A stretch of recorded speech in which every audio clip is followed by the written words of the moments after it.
Uau, que orgulho, hein? Muito interessante, ó, vocês que... Eu sempre me pergunto, por que um político resolve ser político, né? Ao contrário do senso comum, que muita gente tende a repetir, um fenômeno que certa vez eu escrevi e chamei de papagaização, que vem daquele bicho mesmo, o papagaio, né? Que repete o que escuta, só que passa direto, né? Ele não filtra. Quem faz isso não é ser humano, né? Quem faz isso é papagaio, né? Você fala, ele decora, ele não filtra, ele repete. E tem muito cidadão papagaio, né? Ele tende a falar as coisas sem filtrar. E com a política isso acontece muito. Os fenômenos de demonização da política. E é tão curioso porque a gente já falou sobre isso em vários eventos. E isso não é uma invenção do Brasil, isso é cíclico, é do mundo, já que nós estamos numa cidade que é irmã da Itália. Isso aconteceu na Itália, por exemplo. Todo esse fenômeno de demonização que se fez lá na política, e juízes salvadores da pátria, e políticos que eram a escória da sociedade. Lá na Itália, o desfecho, muito tempo antes, foi o mesmo que nós estamos tendo aqui hoje. Então, não precisa nem ser adivinho, gênio, nada disso. Só estudar um pouquinho de história, que a gente já sabia que isso ia acontecer, e em alguns eventos da UVB nós falamos sobre isso. Então, que bom que nós também estamos voltando à participação do ciclo que começa a entender a importância da política e do político, e que a política também não é feita para aventureiros. São vários os exemplos daquelas pessoas que capitanearam movimentos, por exemplo, pelo fim do, entre aspas, salário na Câmara dos Vereadores. Curiosamente, essas mesmas pessoas depois se utilizaram dessa fama para se apresentar como candidatos e, pasmem, uma vez eleitos, um dos seus primeiros projetos foi justamente aumentar o valor do subsídio. Aquilo era só propaganda. E a gente já sabia disso. E a gente já tinha falado o desfecho e o que iria acontecer. E nós estamos vendo isso aí agora. Ah, mas nós somos videntes? Não. Nós apenas, Ângela Wojnarowski, lá de Nova Aurora, aquela querida cidade do Paraná, nós apenas temos estudo, conhecimento e memória histórica, só isso. Bom, mas o fato é o seguinte, eu sempre me pergunto, então, diferentemente daqueles papagaios que só criticam, porque o político quer se enriquecer, porque o político quer tomar dinheiro do outro, diferente dessas pessoas, eu sempre me pergunto, por que um político decide ser político? Só tem uma resposta, gente. A pessoa que abre mão, muitas vezes, das suas certidões positivas, do seu patrimônio, do seu tempo, da sua família, e muitas vezes entra na política com algum patrimônio e dela sai sem nada, ou com um patrimônio diminuto, essa é a história da maioria dos políticos, quem faz isso só pode fazê-lo e só pode entrar na política por um motivo, que é utilizar-se do poder que lhe é conferido para fazer o bem, para dedicar a sua vida a implementar projetos que tragam melhorias para a comunidade e façam o bem. E é por isso que nós estamos aqui hoje falando sobre projetos. Muito bem aqui demonstrado pela doutora Ana Clara, o projeto está pronto, você que tem poder de fazer projetos de lei, apresentar projetos de lei, incentivar a criação e a discussão de melhorias na sua cidade, não titubeie, faça. Está pronto e o apoio vocês têm aqui. E exemplos nós temos 1000, não precisamos ir longe, vamos ficar aqui mesmo, em Encantado. Esta prefeitura e este palco foi fruto de um projeto, um sonho de um homem que vocês já viram e ouviram e atestaram a história toda ontem à noite. O Cristo protetor de Encantado que vocês conheceram foi fruto de uma intenção, uma ideia e um projeto de um cidadão bem intencionado. E é isso o que nós podemos, e enquanto cidadãos e detentores de parcela de poder conferido a mando do povo que nos elegeu, por isso o mandato, estar a mando de alguém, no caso o povo, nós podemos e devemos fazer em benefício das pessoas e do bem comum. E eu, há algum tempo, sou embaixador de um projeto que, quando eu o conheci, lá em Campos dos Goitacazes, sentado ao meu lado esquerdo, o Antony Garotinho, e ao meu lado direito, a Rosinha Garotinho. Sabem quem são, né? Respectivamente, governadores, ex-governadores, deputados, vereadores e tudo mais do Rio de Janeiro. Lá em Campos dos Goitacazes, num certo dia, aliás, o Gilson estava lá também, nós estávamos juntos. Foi-nos apresentado um projeto muito legal, muito auspicioso. Por quem? Uma pequena Câmara de Vereadores do estado de Minas Gerais, a cidade é Pouso Alegre, que tem tudo a ver com encantado, que, em vez de ficar devolvendo dinheiro para a prefeitura quando sobra no caixa da Câmara no fim do ano, resolveu criar a escola do Legislativo e decidiu empenhar-se em projetos que pudessem trazer mudança real e efetiva para a sociedade. E um deles foi um projeto muito legal, que é a Constituição Federal para Crianças e Adolescentes. Genial!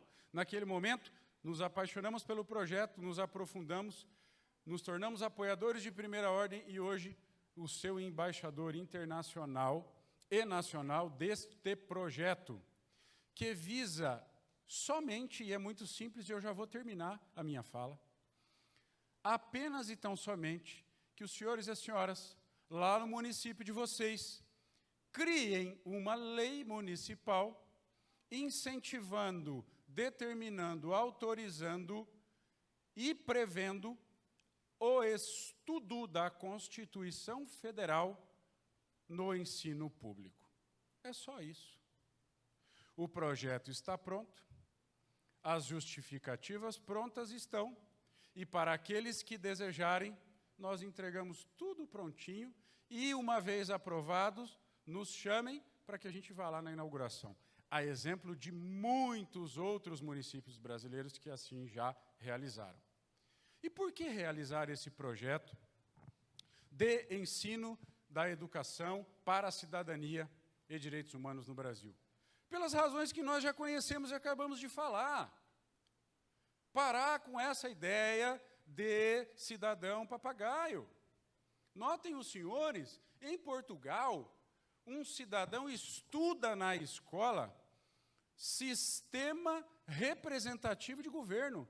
Lá em Portugal, se você perguntar para um português, ele fala assim, eu vou votar no vereador tal, porque o vereador tal, ele é do partido tal. E ainda que ele não ganhe, eu sei que se eu votar nele, eu estou ajudando o partido tal que eu gosto mais. E o contrário é verdadeiro. Eu não vou votar no fulano, porque se eu votar no fulano, eu vou ajudar a eleger ciclano. Por quê? Porque lá eles estudam formas de composição e conversão de votos em cadeiras. Aqui no Brasil, muitos de nós vereadores, de tão complexo, instável e alterável que é o sistema, muitas vezes nós sequer temos tempo de conhecer. Então, o que nós desejamos é apenas e tão somente estimular aquilo que todos nós já sabemos, a educação. Efetivamente, a educação transforma vidas. Eu sou um exemplo disso. Eu sou um filho de uma merendeira de escola e sem qualquer demérito, muito antes, pelo contrário. Sinto muita falta da minha mãe, trabalhava comigo, era minha amiga, minha parceira, minha companheira. Cuidava dos meus escritórios, inclusive. Mas sou filho de uma merendeira iletrada, estudou só até a 4ª, 5ª série, e filho de um motorista de caminhão, meu pai, 72 anos, motorista de caminhão. Estudou só até a 5ª, 6ª série, malemar assina o nome. E, felizmente, graças ao incentivo deles, com muita dificuldade, sempre trabalhei, comecei a trabalhar com 7 anos de idade, ajudava em casa, com 14 eu já tinha carteira registrada, hoje eu tenho 42, se a Previdência não mudasse, eu já tinha até quase para aposentar, viu? É verdade. Na época podia registrar com 14 anos, depois a lei mudou, né, para 16, mas eu ainda peguei a época de 14 anos. Registrei, já estava cansado de trabalhar já.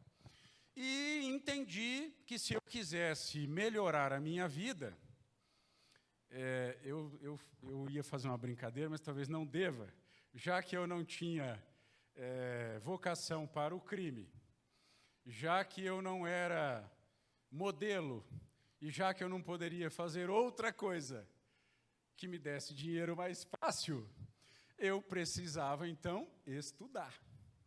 Né?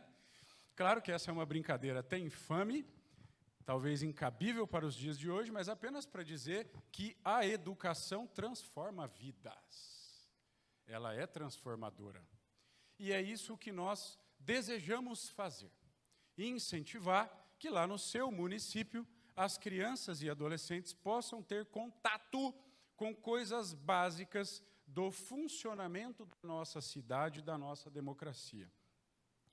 E isso vai acabar fomentando, a longo prazo, perguntas. Eu, por exemplo, meu filho tem 11 anos, dias atrás, e eu fico felizão quando isso acontece, dirigindo, lá no Paraná, suspenderam agora os pedágios, ou boa parte deles, né? Que beleza, né? E nós estamos andando, aquela cancela dos pedágios tudo aberta, né? Que coisa boa isso, né? E aí o meu filho começou a fazer perguntas, mas pai, 11 anos. E eu nunca conversei isso com ele, mas eu acho que ele ouve, né, falar. Pai, por que aqui... por que a gente paga IPVA? IPVA, o que é IPVA? Daí ele começou a perguntar.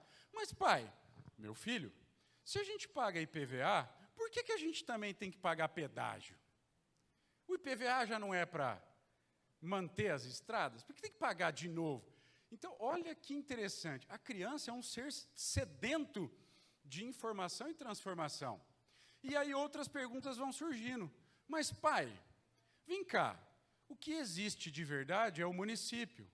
O Estado, a federação, são ficções. Se eu falasse, eu vou lá em Pernambuco te visitar, eu não vou em Pernambuco, eu vou em Bonito, não é? Eu vou me casar lá na União, beleza? Vocês estão convidados. Nós vamos nos casar lá na União. O que é a União? Eu me formei, meu filho vai estudar lá e vai receber o diploma da Faculdade da União. Simplesmente não vai, porque são ficções jurídicas criadas para fins meramente organizacionais. Dito de outra maneira, o que existe de fato, de verdade e também de direito é o município. Tá bom, legal, já sei disso. Mas vem cá, se é o município que existe de fato, de verdade e de direito, por que, e aonde a vida acontece, vejam vocês, nós estamos aqui hospedados no hotel Encantado, no município, e pagamos a diária aqui no hotel. Desta diária foram gerados aproximadamente 38% de impostos. E desses, vamos imaginar que R$100, R$38, sabe quanto que vai ficar para o município de Encantado? 22 centavos. Mas peraí, por que eu pago R$38 de impostos e o município, que é onde a vida existe de fato, acontece, que cuida da calçada, que cuida do posto de saúde, que cuida do trânsito, que cuida da... É o que mais faz e é o que menos recebe. São perguntas que a gente precisa começar a fazer. E as crianças brasileiras estão muito longe de estarem em contato com essa realidade. Já vou terminar. Bom, essa história toda, já que está no slide, eu acabei de contar para vocês. Eu não vou ser enfadonho aqui, ficar mostrando, porque os meus slides não são tão bonitos, dinâmicos e bem feitos e tão bem montados quanto o da doutora Ana. E, claro, isso é óbvio, né? É muito melhor ouvi-la do que a mim. Isso é legal, olha. Isso aqui é onde nós já criamos a lei para ensinar a Constituição Federal para crianças e adolescentes. Olha ali, ó. Aqui no Sul, 23 municípios. Olha, rapaz, o o Nordeste está coisa linda, hein? Não, olha, rapaz, depois dessa, deixa eu te falar uma coisa. Olha, você mereceu um presente. Toma aqui. Ó. Vai ter agora. Mereceu um presente aqui agora. Tá? Bom, senhores, e para além... Deixa eu ver aqui se... Ah, não dá para ver. Mas não sai a luzinha aqui? Ah, num projeto. Aí sai, mas num projeto. Não aparece.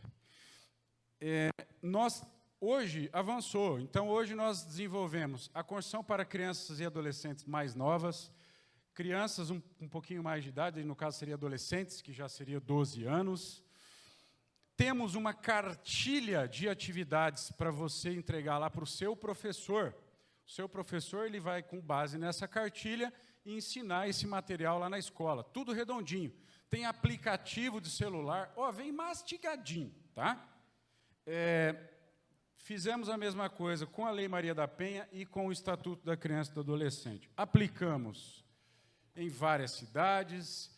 Aqui está o projeto de lei, a lei aprovada, a justificativa, vários e vários exemplos. Aqueles que desejarem, só peça lá pelo Instagram, hein?